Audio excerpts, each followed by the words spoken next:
I've been playing a lot of RTS games lately.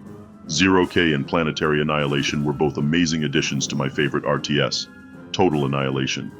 Planetary Annihilation's gameplay is the most macro out of them all. It is the RTS that wants you to snowball the most out of all the RTSs out right now. Why is this? Let's look at the beginning of one game I played. I immediately set up 3 factories, 2 that produce ground assault robots, and 1 that produces aircraft such as bombers. I immediately set them on a build infinite loop. I set these factories up to produce 1 constructor, 3 frontline assaults, and a mix of close range and support for our troops. This is so I will always have the right mixture of forces for when I confront the enemy.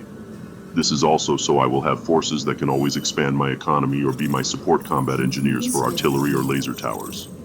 When I spend more than I am taking in for my economy just slows down. It adjusts to what I have coming in for energy and metal. So our goal is to continually get more energy and more metal. Metal comes from the territory we can take and hold and build on. Energy is something we have to plan for as we scale our factory and economic expansion, although some units do take more energy as they fight. So, this makes Planetary Annihilation the most macro compared to other RTSs. We want to keep throwing out more factories, more extractors, and then build the more advanced factories to escalate. We want to do all of this faster and more times than our opponent. This means we can snowball and win the game through sheer numbers. However, this does not mean that tactics do not matter. Tactically and strategically speaking, Air Force is not cost-effective in this game. It is the easiest to destroy unit out of all the units. Most of them die in a couple of hits. However, they deal great damage and are the fastest units in the game. Take a look at our bombers making alpha strikes on advancing units and enemy resource generators. If you have big enough numbers and enough meat shields for your bombers, you can ignore a lot of this fire. This game is about having the right numbers, but what strategy game is not? But back to tactics. Our ground force is slower, but is much more resilient and versatile. Our mixture of forces are the raiding doxes that are fast at engaging an enemy and tying them up. Behind them are the 1st Artillery Unit, the Grenadiers that can shoot over walls and engage towers without taking losses. Then we have them backed up by interceptor craft that can kill enemy bombers. And we are making mobile bombs that can charge enemy front lines that are tied up by doxes and dodging Grenadier fire.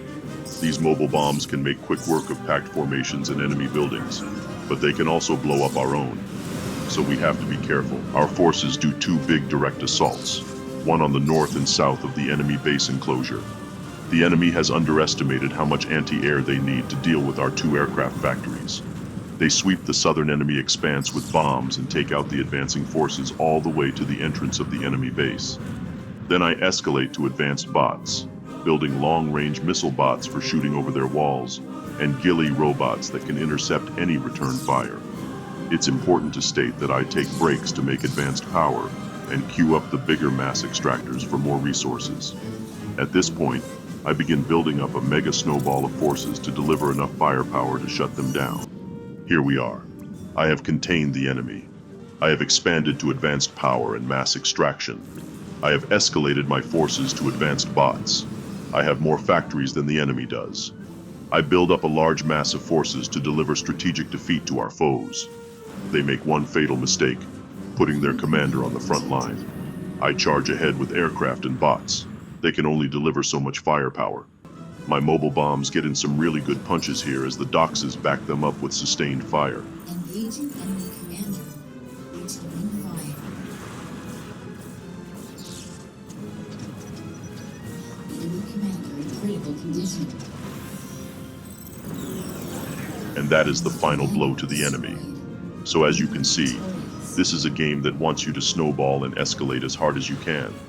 It will be easier to see this when I upload a game where I fight on several planets. You will see invasion titans teleporting in entire armies from other planets. You will see nukes being hurled to devastate entire bases.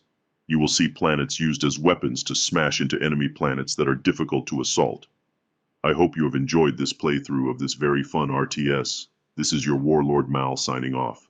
Ave, atque, vale, mal.